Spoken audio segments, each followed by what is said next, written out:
Chapter 8, बाधाओं को पार करना। एक बार लोग पढ़ लें और उनमें पैसे की समझ आ भी जाए तो भी फाइनेंशियल आजादी हासिल करने के लिए उन्हें कई बाधाओं का सामना करना पड़ सकता है। ऐसे 5 कारण हैं जिनके कारण पैसे की समझ रखने वाले लोग अपने एसेट वाले कॉलम को ज्यादा नहीं बढ़ा पाते।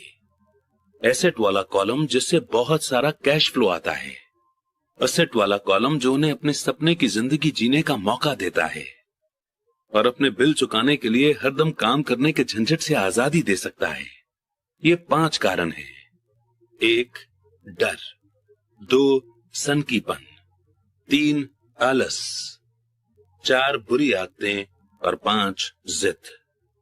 कारण नंबर 1, पैसा खोने के डर से पार पाना। मैं कभी किसी ऐसे इंसान से नहीं मिला जिसे पैसे का नुकसान अच्छा लगता हो, और मैं कभी किसी ऐसे अमीर आदमी से भी नहीं मिला जिसने कभी भी पैसे का नुकसान न उठाया हो। पर मैं ऐसे बहुत से गरीब लोगों से मिला हूं जिन्होंने एक भी पैसा नहीं खोया है इन्वेस्टमेंट में। पैसा खोने का डर नेचुरल है, ये हर आदमी को होता है, अमीरों को भी। पर यह डर प्रॉब्लम नहीं है। प्रॉब्लम यह है कि आप इस डर का सामना किस तरह से करते हैं, पैसा खोने के बाद सिचुएशन से किस तरह से डील करते हैं, आप नाकामयाबी को किस तरह से लेते हैं। और यह आपके जीवन में बहुत इंपॉर्टेंट है। यह जिंदगी में सिर्फ पैसे के बारे में नहीं, बल्कि हर चीज के बारे में सही है। एक अमीर आदमी और एक गरीब आदमी में बेसिक फर्क यही होता है कि वे इस डर से किस तरह मुकाबला करते हैं।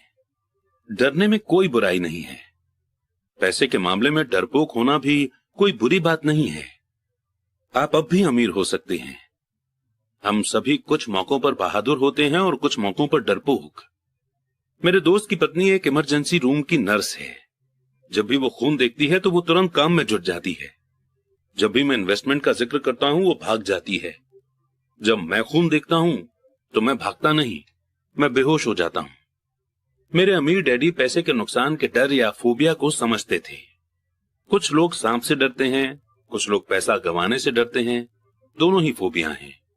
उनका कहना था, पैसा गंवाने के बारे में उनका सुझाव यह छोटी सी लाइन थी, अगर आप रिस्क से घबराते हैं और चिंता करते हैं तो जल्दी शुरू कर दें।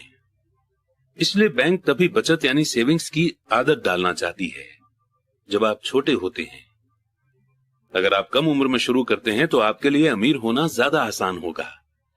मैं इस बारे में ज्यादा डिटेल में कुछ नहीं कहूंगा, पर 20 साल की उम्र में सेविंग शुरू करने वाले और 30 साल की उम्र में सेविंग शुरू करने वाले लोगों में बहुत बड़ा फर्क होता है, बहुत ही बड़ा फर्क।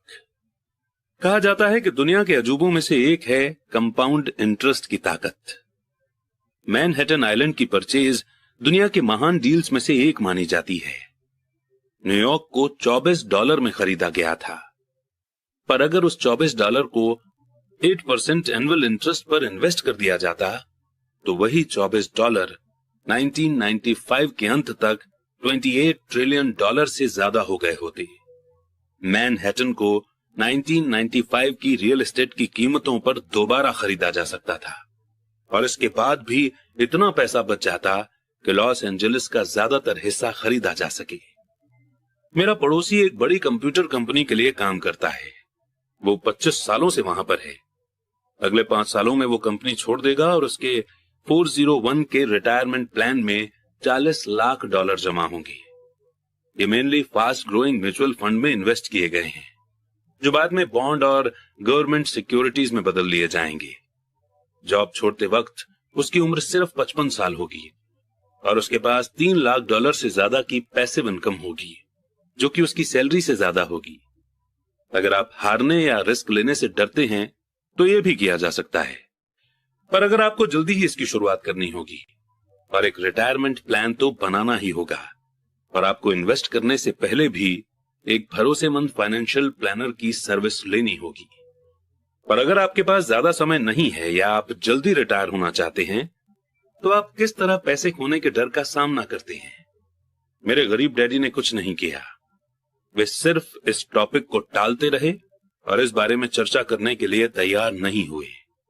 दूसरी तरफ मेरे अमीर डैडी का सुझाव था कि मैं टेक्सास के लोगों की तरह की मानसिकता रखूं। मैं टेक्सास और वहां के लोगों को पसंद करता हूं। उनका कहना था, टेक्सास में हर चीज बड़े पैमाने पर होती है। जब टेक्सास के लोग जीतते हैं तो वो बड़ी जीत होती है, और जब वे हारते हैं तो वो हार भी कमाल की होती है। वे हारना पसंद करते हैं? मैंने पूछा। मेरे कहने का यह मतलब नहीं है, कोई भी हारना पसंद नहीं करता। मुझे एक हारा हुआ खुश आदमी दिखा दो और मैं तुम्हें बता दूंगा कि हार ऐसी होती है, अमीर डैडी ने कहा। मैं रिस्क, रिवॉर्ड और फेलियर के बारे में टेक्सास के लोगों के नजरिए के बारे में बात कर रहा हूं। वे जिंदगी के बारे में इस तरह से सोचते हैं। वे बड़े स्केल पर जीते हैं। वे यहां के ज्यादातर लोगों की तरह नहीं जीते हैं, जो पैसे के मामले में बिल्कुल कॉकरोच की तरह होते हैं। जब कोई उन पर रोशनी डालता है तो कॉकरोच घबरा जाते हैं। अमीर डैडी समझाते रहे। मुझे टेक्सास का नजरिया सबसे ज्यादा पसंद है। जब वे जीतते हैं तो उन्हें खुद पर गर्व होता है, और जब वे हारते हैं तो भी वे बड़ी बड़ी बातें करते हैं। टेक्सास में एक कहावत है, अगर आपको दिवालिया होना है तो बड़े पैमाने पर हुआ जाए। आप डुप्लेक्स के लिए दिवालिया हो जाएं, इसके बारे में कोई बड़ी शेखी नहीं बोली जा सकती। यहां पर ज्यादातर लोग हारने से इतना ज्यादा डरते हैं कि उनके लिए दिवालिया होने के लिए डुप्लेक्स भी नहीं होता। वे माइक और मुझे लगातार ये बताया करते थे कि फाइनेंशियल फेलियर का सबसे बड़ा कारण ये होता है कि लोग खेल को बहुत ज्यादा सेफ और बचकर खेलते हैं। लोग हारने से इतना ज्यादा डरते हैं कि वे हार जाते हैं। ये उनके शब्द थे। पेन टार्केंटन, जो कि एक वक्त का महान NFL क्वार्टरबैक था, उसने इस बात को दूसरी तरह से कहा है, जीतने का मतलब है हारने से नहीं डरना। मेरी अपनी जिंदगी में मैंने ये पाया है कि जीत हमेशा हार के ठीक बाद आती है। जब मैंने आखिरकार मोटरसाइकिल चलाना सीखा तो उसके पहले मैं कई बार गिरा। मैं आज तक किसी गोल्फर से नहीं मिला हूं जिसने कोई गोल्फ बॉल न गुमा दी हो।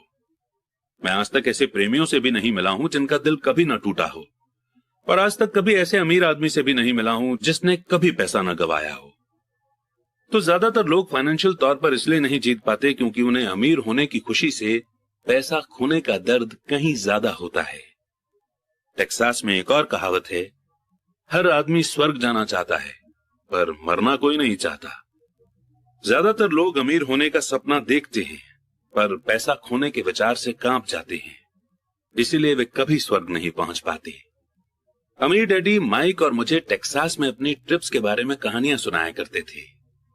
अगर आप सचमुच ये सीखना चाहते हैं कि रिस्क को, हार और फेलियर को किस तरह से संभाला जाए, तो सैन एंटोनियो जाकर अलेमो को देखो। अलेमो उन बहादुर लोगों की महान कथा है जिनके पास सक्सेस की कोई उम्मीद नहीं थी, फिर भी ये जानते हुए उन्होंने लड़ने का ऑप्शन चुना। उन्होंने समर्पण करने के बजाय मरने का ऑप्शन चुना। ये पढ़ने लायक मोटिवेशनल स्टोरी है। वैसे ये एक दुखद मिलिट्री की हार है। वे आखिरकार फेल हुए, वे हार गए। तो टेक्सास के लोग किस तरह फेलियर का सामना करते हैं? वे अब भी चिल्लाते हैं, अलेमो को याद रखो। माइक और मैंने ये कहानी कई बार सुनी। जब भी अमीर डैडी किसी बड़े डील को करने वाले होते थे और वे नर्वस होते थे, तब वे हमें ये कहानी सुनाया करते थे। जब भी वे काफी मेहनत कर चुके होते और या तो मामला सही हो जाता था या बिगड़ जाता था, तब वे हमें यह कहानी सुनाया करते थे। हर बार जब वे गलती करने या पैसा गंवाने से डरते थे, तब वे हमें यही कहानी सुनाया करते थे। इससे उन्हें ताकत मिलती थी, क्योंकि ये कहानी उन्हें याद दिलाती थी कि किस तरह पैसे के नुकसान को फाइनेंशियल जीत में बदला जा सकता है। अमीर डैडी जानते थे कि फेलियर उन्हें ज्यादा मजबूत और स्मार्ट बनाएगी। ऐसा नहीं था कि उन्हें हारना पसंद था या वे हारना चाहते थे। वे सिर्फ इतना जानते थे कि वे कौन थे और वे किस तरह हार का सामना करेंगे। वे नुकसान उठा लेंगे और फिर उसे जीत में बदल देंगे। यही उन्हें एक विनर बनाता था और दूसरों को लूजर।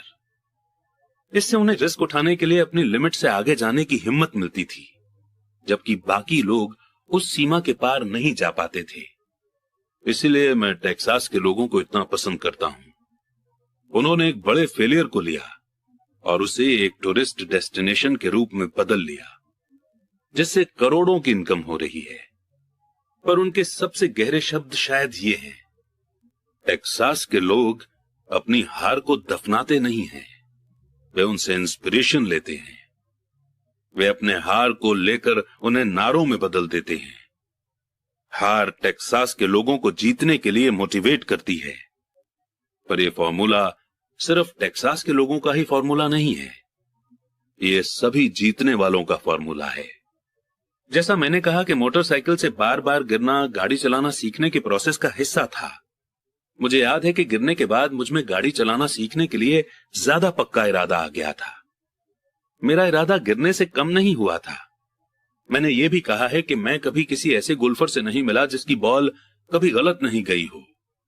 किसी टॉप के प्रोफेशनल गोल्फर के लिए बॉल खोना या टूर्नामेंट हारना उसे ज्यादा बेहतर बनने, कड़ी मेहनत करने और ज्यादा प्रैक्टिस करने के लिए मोटिवेट करता है। इससे वे ज्यादा बेहतर बनते हैं। जीतने वालों के लिए हार एक इंस्पिरेशन बन जाती है, हारने वालों को हार बर्बाद कर देती है। जॉन डी रॉकफेलर के शब्दों में, मैं हमेशा हर मुश्किल को मौके में बदलने की कोशिश करता था, और जापानी अमेरिकी होने के नाते मैं भी यही कह सकता हूं। कई लोग कहते हैं कि पर्ल हार्बर अमेरिकी गलती थी। मैं कहता हूं कि यह जापानी गलती थी। टोरा टोरा फिल्म में एक संयमित जापानी एडमिरल खुशियां मना रहे अपने नीचे काम करने वालों से यह कहता है, मुझे डर है कि हमने एक सोते हुए राक्षस को जगा दिया है, पर्ल हार्बर को याद करो। एक नारा बन गया। यह अमेरिका की सबसे बड़ी हार में से एक था, फिर भी इसके कारण उसे जीतने की इंस्पिरेशन मिली। इस बड़ी हार से अमेरिका को ताकत मिली और अमेरिका जल्दी ही दुनिया में एक बहुत बड़ी ताकत के रूप में उभर कर सामने आया। हार जीतने वालों का सबसे बड़ा सीक्रेट और फार्मूला है। ये वो राज है जिसे हारने वाले नहीं जानते। जीतने वालों का महान राज ये है कि हार जीतने की इंस्पिरेशन देती है, इसलिए उन्हें हार से डर नहीं लगता। मैं फ्रैंक टार्केंटन के शब्दों को एक बार फिर से दोहराना चाहता हूं। जीतने का मतलब है हार से न डरना। फ्रैंक टार्केंटन जैसे लोग हारने से इसलिए नहीं डरते क्योंकि वे जानते हैं कि वे कौन हैं। वे हारने से नफरत करते हैं इसलिए वे जानते हैं कि हार उन्हें सिर्फ ज्यादा बेहतर बनाने के लिए मोटिवेट कर सकती है। हारने से डरने और हारने से नफरत करने में बहुत बड़ा फर्क होता है। ज्यादातर लोग पैसा गंवाने से इतना ज्यादा डरते हैं कि वे हार जाते हैं। वे डुप्लेक्स के कारण ही दिवालिया हो जाते हैं। फाइनेंशियल रूप से वे जीवन में बहुत ज्यादा सेफ गेम खेलते हैं और बहुत छोटे स्केल पर खेलते हैं। वे बड़े घर और बड़ी कारें तो खरीद लेते हैं, पर वे बड़े इन्वेस्टमेंट नहीं करते। वो मेन कारण जिसके कारण 90% अमेरिकी जनता पैसे के लिए स्ट्रगल करती है, वो ये है कि वे हार से बचने के लिए खेलते हैं, वे जीतने के लिए नहीं खेलते। वे अपने फाइनेंशियल प्लानर्स, अकाउंटेंट्स या स्टॉक ब्रोकर्स के पास जाते हैं और एक बैलेंस्ड पोर्टफोलियो खरीद लेते हैं। ज्यादातर के पास सीडी, कम इनकम वाले बॉन्ड, फ्रांसिस म्यूचुअल फंड्स और बहुत कम स्टॉक्स में बहुत सा कैश जमा होता है। ये एक सिक्योर और समझदारी से बनाया गया पोर्टफोलियो होता है, पर ये जीतने वाला पोर्टफोलियो नहीं होता। ये उस आदमी का पोर्टफोलियो होता है जो हार से बचने के लिए खेल रहा है। मुझे गलत मत समझिए, शायद ये 70% पॉपुलेशन से बेहतर पोर्टफोलियो होता है और ये डरावना है, क्योंकि पोर्टफोलियो ना होने से बेहतर है सेफ पोर्टफोलियो होना।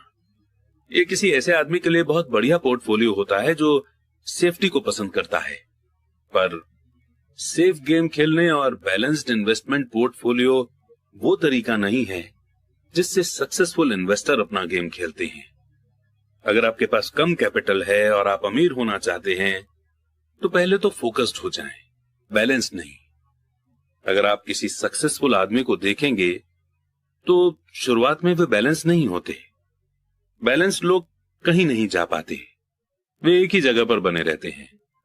प्रोग्रेस करने के लिए आपको पहले अनबैलेंस्ड होना पड़ता है। इसे देखने के लिए आप अपने चलने की प्रोग्रेस को देखें। थॉमस एडिसन बैलेंस्ड आदमी नहीं थे, वे फोकस्ड थे। बिल गेट्स भी बैलेंस नहीं थे, वे फोकस्ड थे। डोनाल्ड ट्रंप फोकस्ड थे। जॉर्ज सोरोस फोकस्ड थे। जॉर्ज पैटन ने अपने टैंकों को फैलाया नहीं, उन्होंने उन्हें फोकस्ड किया और जर्मन लाइन के कमजोर ठिकानों को उड़ा डाला। फ्रांसीसियों ने मेजेनॉट लाइन में अपने आर्मी को फैलाया था और आप जानते ही हैं कि उनके साथ क्या हादसा हुआ था। अगर आप में अमीर बनने की इच्छा है तो खुद को फोकस्ड कर लें। अपने बहुत से अंडों को सिर्फ कुछ बास्केट में रख लें। वो न करें जो गरीब और मिडिल क्लास लोग करते हैं, वे बहुत कम अंडों को बहुत से बास्केट में रखते हैं। अगर आप हार से नफरत करते हैं तो सेफ खेलें। अगर हारने से आप कमजोर हो जाते हैं तो सेफ खेलें और बैलेंस्ड इन्वेस्टमेंट का रास्ता चुनें। अगर आपकी उम्र 25 साल से ज्यादा है और आप रिस्क उठाने से डरते हैं तो बदले नहीं बल्कि सेफ खेलें, पर इसकी शुरुआत जल्दी करें। अपने अगले अंडे को जल्दी ही इकट्ठा करना शुरू कर दें क्योंकि इसमें समय लगेगा। पर अगर आपके पास आजादी के सपने हैं, रैट रेस से बाहर निकलने का इरादा है, तो आपको खुद से यह सवाल पूछना चाहिए, मैं किस तरह फेलियर का सामना करूंगा? अगर नाकामयाबी से आपको जीतने की इंस्पिरेशन मिलती है तो शायद आपको कोशिश करनी चाहिए, पर सिर्फ शायद।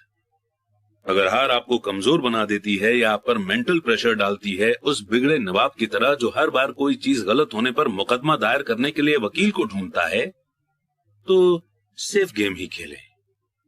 अपना जॉब करते रहें, बॉन्ड या म्यूचुअल फंड खरीदें, पर याद रखें कि इनमें भी रिस्क होता है, हालांकि ये ज्यादा सेफ होते हैं।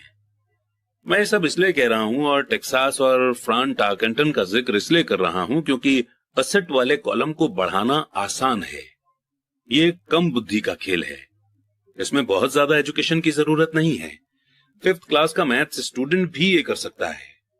पर असेट वाले कॉलम को तेजी से बढ़ाना बहुत ज्यादा बुद्धि का खेल है। इसमें हिम्मत, धीरज और हार झेलने की ताकत की जरूरत है। हारने वाले हार से बचते हैं, जबकि फेलियर हार को जीत में भी बदल सकती है। अलेमों को याद रखिए। कारण नंबर 2, सनकीपन का सामना करना। आसमान गिर रहा है, आसमान गिर रहा है। हम में से ज्यादातर लोग उस छोटे मुर्गे की कहानी जानते हैं जो आसमान गिरने की चेतावनी देता हुआ अपने अड्डे में दौड़ रहा था। हम इस तरह के बहुत से लोगों को जानते हैं, पर हम सबके अंदर एक ऐसा ही छोटा मुर्गा होता है। और जैसा मैंने पहले ही कहा है कि सन के आदमी दरअसल छोटे मुर्गे की तरह नहीं है। हम सभी में एक छोटा मुर्गा होता है जो तब उभर कर सामने आता है जब हमारे विचारों पर डर और डाउट हावी हो जाते हैं। हम सभी के मन में डाउट होता है, मैं स्मार्ट नहीं हूं, मैं बहुत ज्यादा अच्छा नहीं हूं, फलाना आदमी मुझसे बेहतर है। हमारे डाउट्स अक्सर हमें इनएक्टिव कर देते हैं। हम क्या होगा वाला खेल खेलते हैं। क्या होगा अगर मेरे इन्वेस्ट करने के बाद इकोनॉमी धराशायी हो जाए, या क्या होगा अगर मेरा समय खत्म हो जाए और मैं पैसा वापस न चुका सकूं। क्या होगा अगर घटनाएं मेरे प्लान के हिसाब से न हो।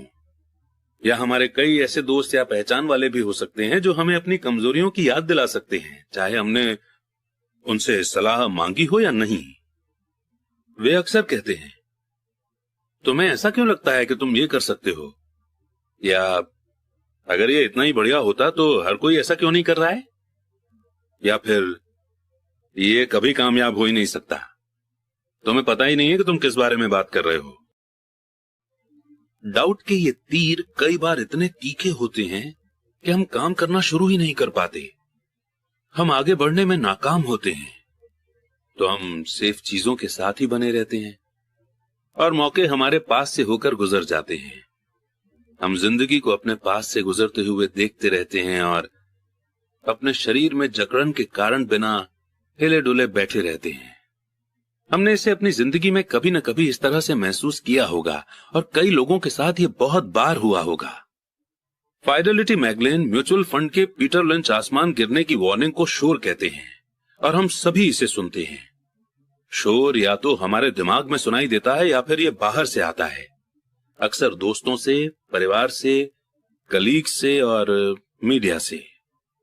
लिंच 1950 के दशक के दौरान का एक्सपीरियंस बताते हैं, जब न्यूक्लियर वॉर का खतरा न्यूज़पेपर में इतना ज्यादा पब्लिश किया गया था कि लोगों ने फॉल आउट शेल्टर्स बना लिए थे और अनाज पानी इकट्ठा करना शुरू कर दिया था। अगर उन्होंने फॉल आउट शेल्टर बनाने के बजाय इस पैसे को समझदारी से मार्केट में इन्वेस्ट कर दिया होता तो शायद आज वे फाइनेंशियल रूप से आजाद होते। जब कुछ साल पहले लॉस एंजलिस में दंगे भड़के तो सारे देश में बंदूक की सेल बढ़ गई। वॉशिंगटन स्टेट में एक आदमी हैमबर्गर के मांस के कारण मर जाता है और एरिजोना हेल्थ डिपार्टमेंट सभी रेस्टोरेंट को आदेश देता है कि बीफ को अच्छी तरह से पकाया जाए। एक दवाई की कंपनी नेशनल टीवी एड में लोगों को सर्दी होते हुए दिखाती है। एड फरवरी में दिखाया जाता है। सर्दी से बीमार होने वालों की संख्या बढ़ जाती है और उस दवा की सेल भी। ज्यादातर लोग गरीब होते हैं, क्योंकि जब इन्वेस्टमेंट की बात आती है तो दुनिया में ऐसे छोटे मुर्गों की संख्या बहुत है जो ये चिल्लाते हुए घूम रहे हैं कि आसमान गिर रहा है, आसमान गिर रहा है। और छोटे मुर्गे इसलिए इन्फ्लुएंस होते हैं क्योंकि हम सभी के अंदर एक छोटा मुर्गा होता है। विनाश की अफवाहों और बुरे समय की कल्पना से आपके मन में डाउट और डर पैदा न हो, इसमें बहुत ज्यादा बहादुरी की जरूरत होती है। 1992 में रिचर्ड नाम का मेरा एक दोस्त मुझसे मिलने फिनिक्स आया। वो स्टॉक्स और रियल एस्टेट में हमारे द्वारा किए गए काम से बहुत इम्प्रेस था। फिनिक्स रियल एस्टेट की कीमतों में मंदी चल रही थी। हमने उसके साथ 2 दिन गुजारे और उसे बताया कि कैश फ्लो और कैपिटल बढ़ाने के कुछ बढ़िया मौके मौजूद हैं। मेरी पत्नी और मैं रियल एस्टेट के एजेंट नहीं हैं, हम प्योर इन्वेस्टर्स हैं। एक रिजॉर्ट कम्युनिटी में एक यूनिट तय करने के बाद हमने एक एजेंट से बात की, जिसने उस दोपहर को उस यूनिट को बेच दिया। 2 बेडरूम के उस घर की कीमत सिर्फ $42,000 थी। इसी तरह के यूनिट उस समय $65,000 में बिक रहे थे। उसे ये बहुत फायदे का सौदा लगा। एक्साइटेड होकर उसने इसे खरीद लिया और बॉस्टन लौट गया। 2 हफ्ते बाद एजेंट ने हमें फोन किया कि हमारा दोस्त पीछे हट गया था। मैंने तुरंत फोन करके इसका कारण पता किया। उसने इतना ही कहा कि इस मुद्दे पर उसने अपने पड़ोसी से चर्चा की थी और उसके पड़ोसी ने कहा था कि यह एक बुरा सौदा था, क्योंकि वो ज्यादा महंगे में खरीद रहा था। मैंने रिचर्ड से पूछा कि क्या उसका दोस्त इन्वेस्टर है? रिचर्ड ने कहा नहीं। फिर मैंने पूछा कि उसने उसकी सलाह क्यों मानी? तो रिचर्ड खुद को बचाने की कोशिश करने लगा और उसने बस यही कहा कि वो बस ज्यादा जांच पड़ताल करना चाहता था। फिनिक्स में रियल एस्टेट मार्केट के दिन पलटे और 1994 में उस छोटे से यूनिट से हर महीने $1,000 रेंट मिल रहा था। सर्दियों के पीक सीजन में हर महीने $2,500 मिलने लगा, यानी कि $2,500। 1995 में यूनिट की कीमत बढ़कर $95,000 हो गई। रिचर्ड को इतना ही करना था कि वो शुरुआत में $5,000 चुका दे और रैट रेस से बाहर निकलने का प्रोग्रेस शुरू हो जाता। आज भी वो कुछ नहीं कर पाया है और फिनिक्स के सौदे जैसे मौके अब भी मौजूद हैं। बस आपको उन्हें कुछ ज्यादा गौर से देखना पड़ेगा। रिचर्ड के पीछे हटने से मुझे ताज्जुब नहीं हुआ था। इसे खरीदार का पछतावा कहा जाता है और ये हम सबको इफेक्ट करता है। यही डाउट्स हमें ले डूबते हैं। छोटा मुर्गा जीत जाता है और हम आजादी का मौका गवा देते हैं। दूसरे एग्जाम्पल में मैं सीडी के बजाय टैक्स लेन सर्टिफिकेट में अपने एसेट का कुछ हिस्सा रखता हूं। मैं अपने पैसे पर हर साल 16% कमाता हूं, जो कि बैंकों द्वारा दिए जाने वाले 5% से काफी ज्यादा है। ये सर्टिफिकेट रियल एस्टेट द्वारा सिक्योर्ड होते हैं और स्टेट के कानून द्वारा प्रोटेक्टेड होते हैं, जो यकीनन ज्यादातर बैंकों से ज्यादा बेहतर होते हैं, जिस आधार पर उन्हें खरीदा जाता है। वो भी काफी सेफ फॉर्मूला है। उनमें सिर्फ एक दिक्कत यह होती है कि उन्हें कैश में नहीं बदला जा सकता, तो मैं उन्हें 2 से 7 साल की सीडी मान लेता हूं। हर बार जब भी मैं किसी को बताता हूं, खासकर उसे जिसने अपना पैसा सीडी में रखा हुआ है, कि मैं अपने पैसे को इस तरह रखता हूं, तो वे मुझे बताते हैं कि ये रिस्की है। वे मुझे बताते हैं कि मुझे ऐसा नहीं करना चाहिए। मैं उनसे पूछता हूं कि उन्हें ये ज्ञान कहां से मिला, तो वे कहते हैं कि उनके दोस्त या इन्वेस्टमेंट मैगजीन से। उन्होंने ऐसा कभी किया नहीं और वे दूसरे आदमी को जो ऐसा कर रहे हैं ये बता रहे हैं कि उसे ऐसा क्यों नहीं करना चाहिए। मैं जिस सबसे कम इनकम की उम्मीद करता हूं वो 16% होती है, पर जिन लोगों के मन में डाउट होता है वे सिर्फ 5% से ही संतुष्ट हो जाते हैं। डाउट बहुत महंगा साबित होता है। मेरा मानना है कि यही डाउट और सनकीपन ज्यादातर लोगों को गरीब बनाए रखता है और उनसे सेफ गेम खिलवाता है। असली दुनिया इंतजार कर रही है कि आप अमीर बने, सिर्फ आपके डाउट ही आपको गरीब बनाए हुए हैं। जैसा मैंने कहा कि रैट रेस से बाहर निकलना आसान है, इसमें ज्यादा एजुकेशन की जरूरत नहीं होती। पर इन डाउट्स के कारण ज्यादातर लोग इससे बाहर नहीं निकल पाते। डाउट करने वाले लोग कभी नहीं जीत पाते। अमीर डैडी का कहना था, डाउट और डर के कारण इंसान डाउट करने वाला बन जाता है। ऐसे लोग सिर्फ बुराई करते हैं, जबकि जीतने वाले लोग एनालाइज करते हैं। ये उनकी एक और पसंदीदा कहावत थी। अमीर डैडी ने साफ साफ बताया कि क्रिटिसिज्म से दिमाग बंद जाता है, जबकि एनालिसिस से आंखें खुल जाती हैं। एनालिसिस के जरिए से जीतने वाले ये देख सकते हैं कि क्रिटिसाइज करने वाले अंधे हैं, और वे उन मौकों को भी देख सकते हैं जो और किसी को नहीं देख पाते हैं। दूसरे लोग जिन मौकों को नहीं देख पाते, उन्हें देखने की एबिलिटी किसी भी तरह की सक्सेस की चाबी है। जो लोग पैसे की आजादी ढूंढ रहे हैं, उनके लिए रियल एस्टेट इन्वेस्टमेंट का एक दमदार तरीका है। पर जब भी मैं रियल एस्टेट का जिक्र करता हूं तो मुझे यह सुनने को मिलता है, मैं टॉयलेट नहीं सुधारना चाहता। इसी को पीटर लिंच शोर कहते हैं। इसी को मेरे अमीर डैडी शक करने वाले लोगों के बहाने कहते थे। ऐसे लोग जो सिर्फ बुराई करते हैं, एनालाइज नहीं करते, ऐसे लोग जिनके दिमाग पर उनके डाउट्स और डरों का पर्दा पड़ जाता है, वे अपनी आंखें नहीं खोलते। तो जब कोई कहता है कि मैं टॉयलेट नहीं सुधारना चाहता, तो मैं जवाब देता हूं, आपको क्यों लगता है कि मैं ऐसा करना चाहता हूं? वे ये कह रहे हैं कि जो उन्हें चाहिए, टॉयलेट उससे ज्यादा इंपॉर्टेंट है। मैं रैट रेस से बाहर निकलने की आजादी के बारे में बात करता हूं और उनका पूरा ध्यान टॉयलेट पर लगा रहता है। इसी तरह के विचार ज्यादातर लोगों को गरीब बनाए रखते हैं। वे एनालाइज करने के बजाय बुराई करते रहते हैं। मैं नहीं करना चाहता आपकी सक्सेस की चाबी को अपने अंदर समाये रहते हैं, अमीर डैडी का कहना था। क्योंकि मैं भी टॉयलेट ठीक करने में ज्यादा रुचि नहीं रखता, इसलिए मैं एक प्रॉपर्टी मैनेजर की तलाश कर लेता हूं जो टॉयलेट ठीक करने का ध्यान रखता है। घरों या अपार्टमेंट्स को चलाने के लिए एक बढ़िया प्रॉपर्टी मैनेजर को ढूंढने के बाद मेरा कैश फ्लो बढ़ जाता है। पर इससे भी ज्यादा इंपॉर्टेंट यह है कि एक बढ़िया प्रॉपर्टी मैनेजर मुझे और ज्यादा रियल एस्टेट खरीदने का मौका देता है, क्योंकि मुझे टॉयलेट का ध्यान नहीं रखना पड़ेगा। एक बढ़िया प्रॉपर्टी मैनेजर रियल एस्टेट में सक्सेस की चाबी है। मेरे लिए रियल एस्टेट से भी ज्यादा इंपॉर्टेंट है एक अच्छा मैनेजर खोजना। अक्सर किसी बढ़िया प्रॉपर्टी मैनेजर को अच्छे डील्स के बारे में पहले से पता चल जाता है, जबकि रियल एस्टेट एजेंट्स को बाद में पता चलता है, जिसके कारण वे और भी ज्यादा वैल्यूएबल हो जाते हैं।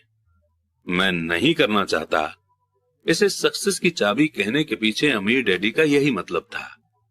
क्योंकि मैं भी टॉयलेट को ठीक नहीं करना चाहता, इसलिए मैंने ये विचार किया कि किस तरह ज्यादा रियल एस्टेट खरीदी जाए और रैट रेस से बाहर निकलने का प्रोग्रेस तेज किया जाए।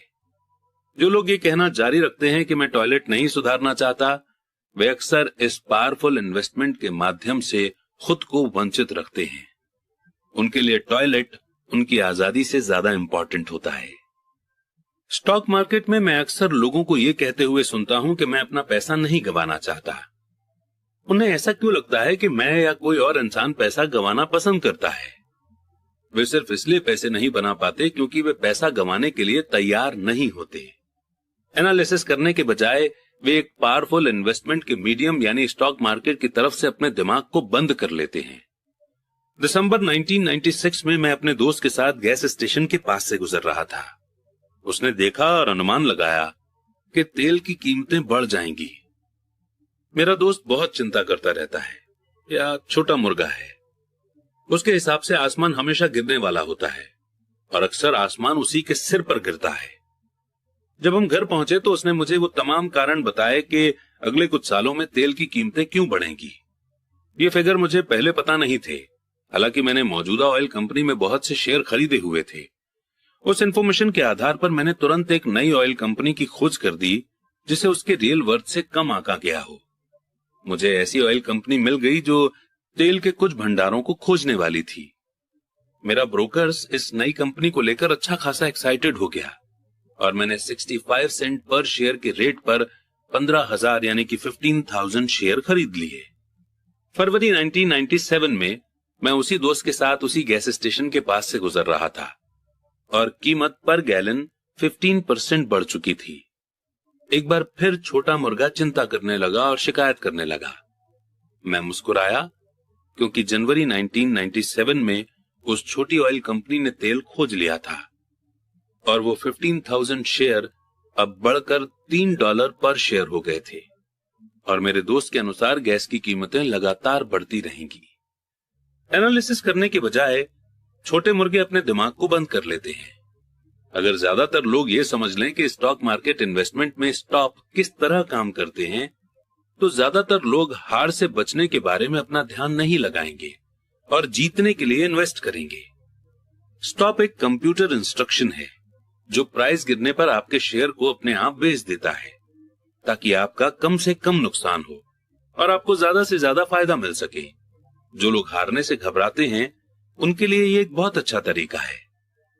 तो जब भी मैं लोगों को मैं नहीं चाहता इस पर ध्यान फोकस करते हुए देखता हूं और वे क्या चाहते हैं इस पर ध्यान फोकस करते हुए नहीं देखता हूं, तो मैं समझ लेता हूं कि उनके दिमाग में शोर की आवाज बहुत तेज होगी।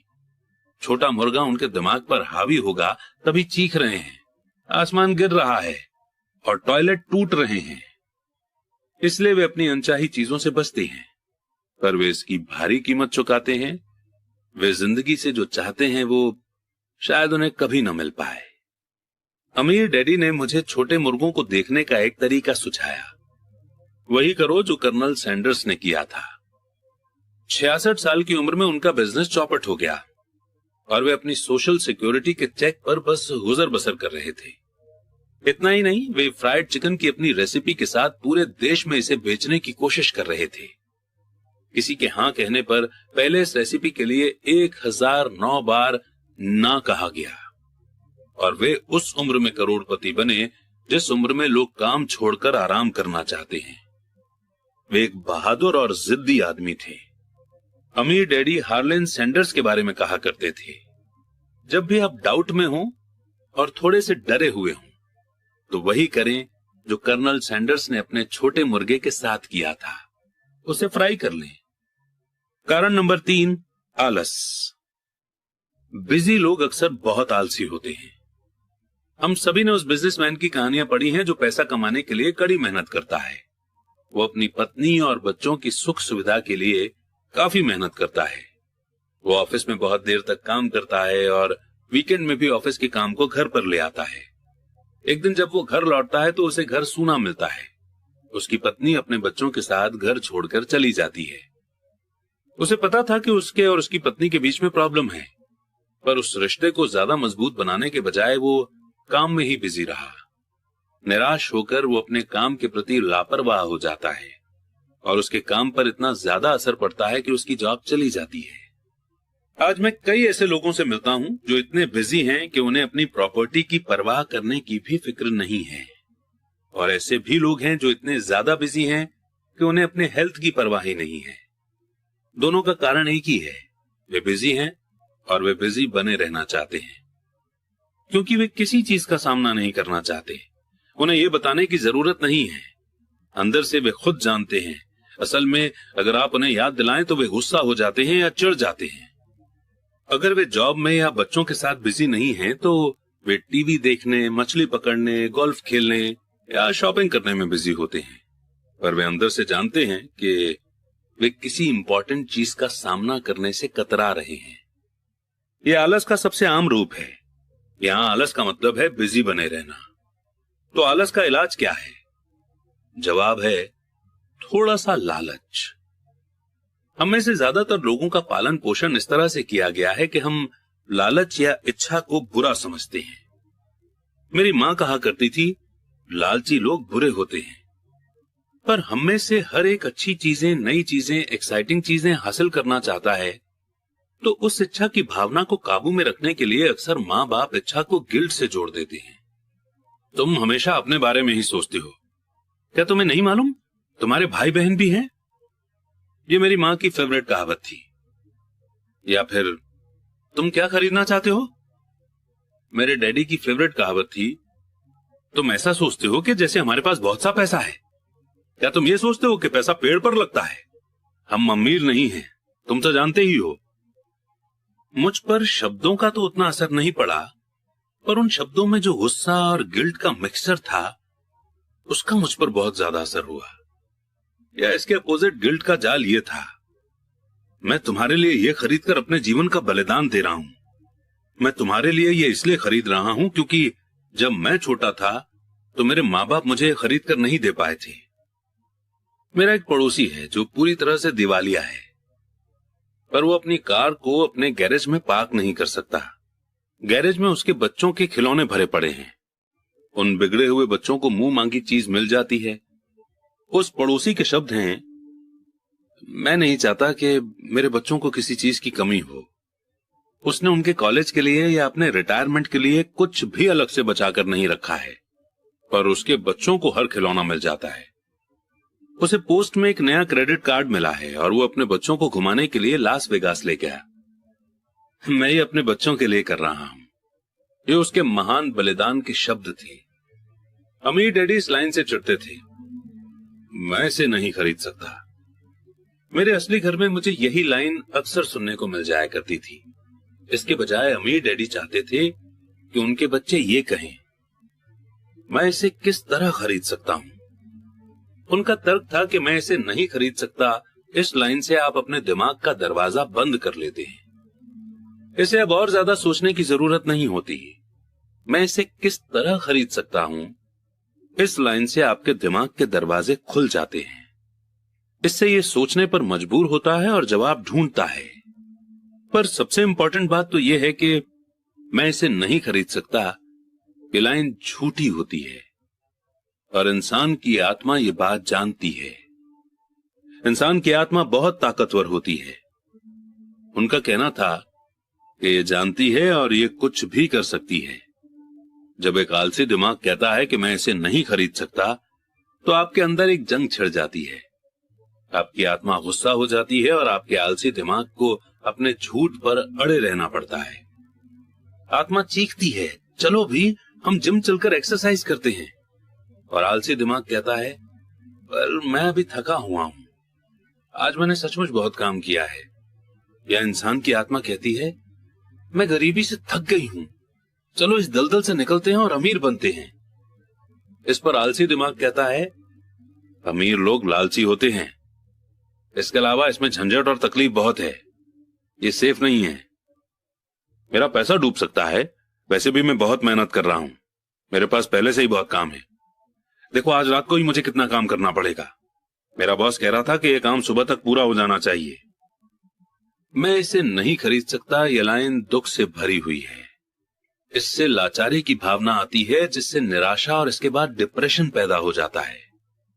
मैं इसे किस तरह खरीद सकता हूं, इस लाइन से संभावनाओं, एक्साइटमेंट और सपनों की दुनिया खुल जाती है। इसीलिए मेरे अमीर डैडी इस बात से ज्यादा चिंतित नहीं होते थे कि आप क्या खरीदना चाहते हैं, पर वे ये जानते थे कि मैं इसे किस तरह खरीद सकता हूं। इस लाइन से एक ज्यादा मजबूत दिमाग और एक ज्यादा प्रोग्रेस करने वाली आत्मा का निर्माण होता है। इसलिए उन्होंने माइक या मुझे शायद ही कभी कुछ दिया हो। इसके बजाय वे हमसे ये कहते थे कि तुम इसे कैसे खरीद सकते हो।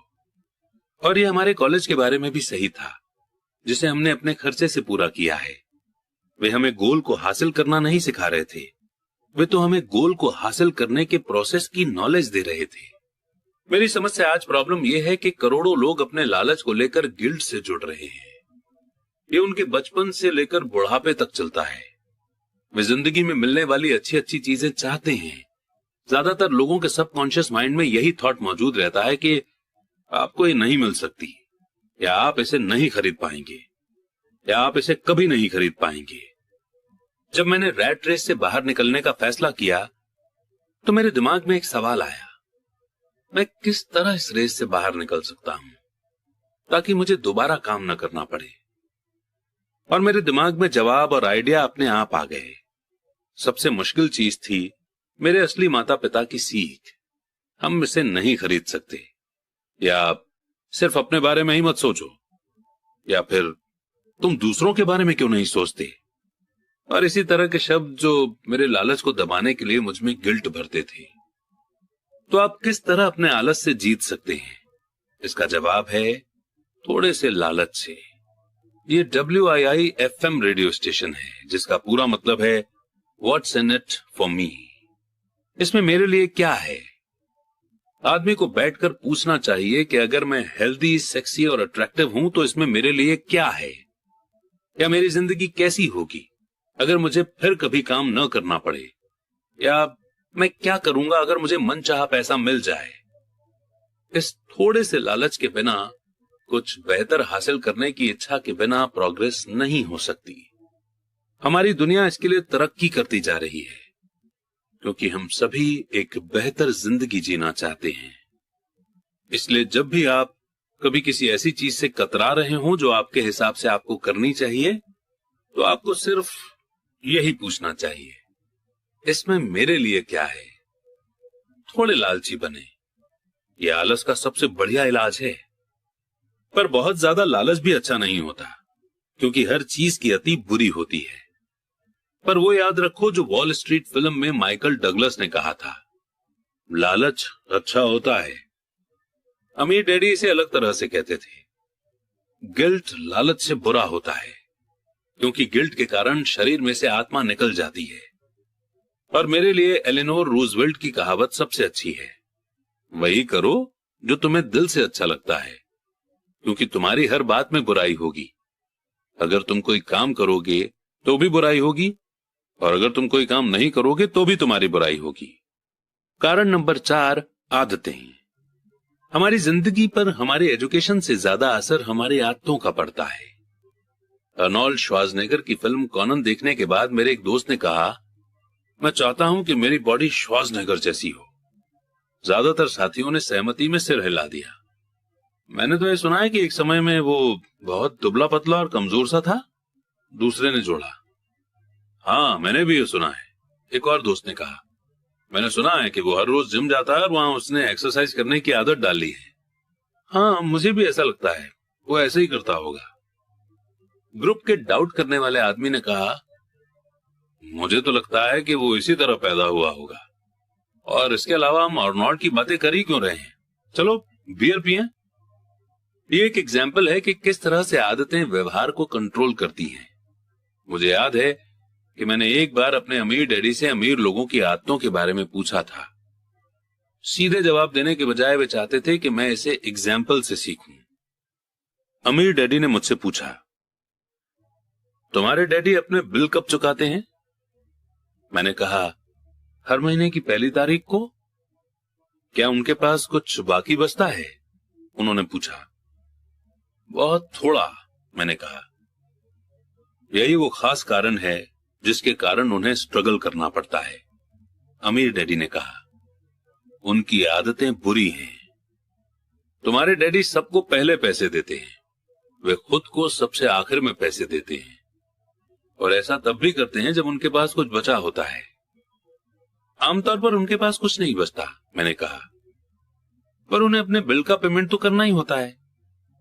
कहीं आप ये तो नहीं कहना चाहते कि उन्हें अपने बिल्स पे नहीं करने चाहिए?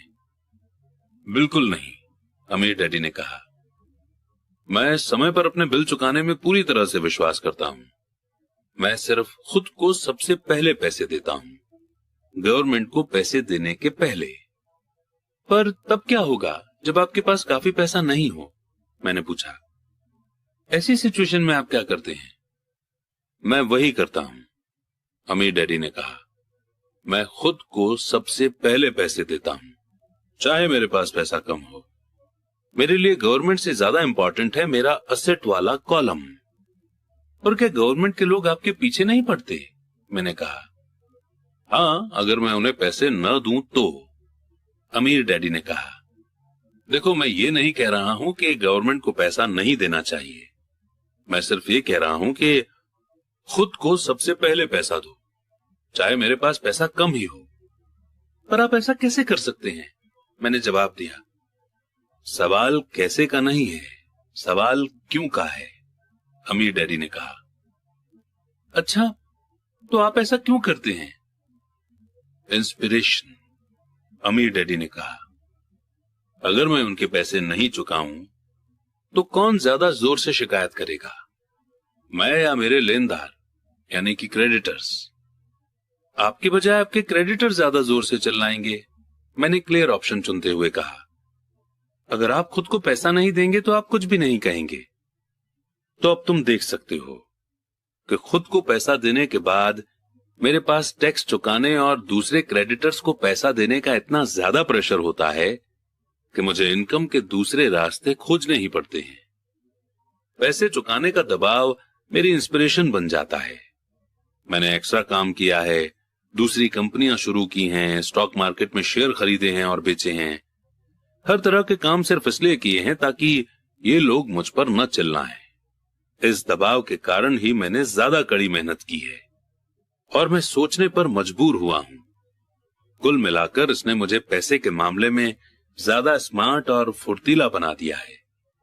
अगर मैं खुद को सबसे आखिर में पैसे देता तो मुझ पर कोई दबाव नहीं पड़ता, मेरे पास कभी भी पैसा नहीं होता। तो गवर्नमेंट या दूसरे लोगों को पैसे चुकाने का दबाव आपकी इंस्पिरेशन बन जाता है। बिल्कुल ठीक, अमीर डैडी ने कहा। देखो, गवर्नमेंट का पैसा वसूलने वाले लोग बहुत डरावने लोग होते हैं। वैसे आमतौर पर पैसा वसूलने वाले सभी लोग डरावने होते हैं। ज्यादातर लोग इनसे डर जाते हैं और वे उन लोगों को पैसा दे देते हैं और खुद को कभी पैसा नहीं देते। तुमने उस 96 पाउंड के कमजोर आदमी की कहानी तो सुनी होगी, जिसके चेहरे पर लोग बालू उछालते हैं। मैंने सिर हिलाया। मैंने कॉमिक्स में वेट लिफ्टिंग और बॉडी बिल्डिंग के बारे में दिया गया ये ऐड देखा है। तो ज्यादातर लोग इन डरावने पैसे वसूलने वालों को अपने चेहरे पर बालू उछालने देते हैं। मैंने डरावने क्रेडिटर्स के डर का इस्तेमाल खुद को ज्यादा मजबूत बनाने के लिए किया है।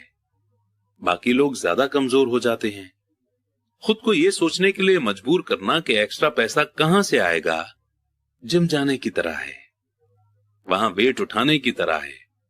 मैं अपने दिमाग के मसल्स से जितना काम करता हूं, मैं उतना ही ज्यादा मजबूत होता जाता हूं। अब मैं इन डरावने क्रेडिटर्स से जरा भी नहीं डरता। मुझे मेरे अमीर डैडी की बातें पसंद आ रही थी। तो अगर मैं पहले खुद को पैसे देता हूं तो मैं फाइनेंशियली और मेंटली ज्यादा स्ट्रांग हो सकता हूं। अमीर डैडी ने सहमति में सिर हिलाया। और अगर मैं खुद को सबसे लास्ट में पैसे देता हूं या बिल्कुल भी पैसे नहीं देता हूं तो मैं कमजोर हो जाता हूं। इसीलिए बॉस, मैनेजर, टैक्स वसूलने वाले, बिल वसूलने वाले और मकान मालिक जैसे लोग मुझे जिंदगी भर इधर उधर ठोकरे मारते रहेंगे, सिर्फ इसलिए क्योंकि पैसे के बारे में मेरी आदतें अच्छी नहीं हैं। अमीर डैडी ने सिर हिलाया, 45 किलोग्राम के कमजोर आदमी की तरह। कारण नंबर 5, जिद। जिद अहंकार और अज्ञान का मिला जुला रूप है। जो मैं जानता हूं उससे पैसा आता है और जो मैं नहीं जानता उसके कारण मैं पैसा खोता हूं। हर बार जब मैंने जिद की है मैंने पैसा गंवाया है। वो इसलिए क्योंकि जब मैं जिद करता हूं तो मैं दरअसल ये भरोसा करता हूं कि जो मैं नहीं जानता वो इंपॉर्टेंट नहीं है।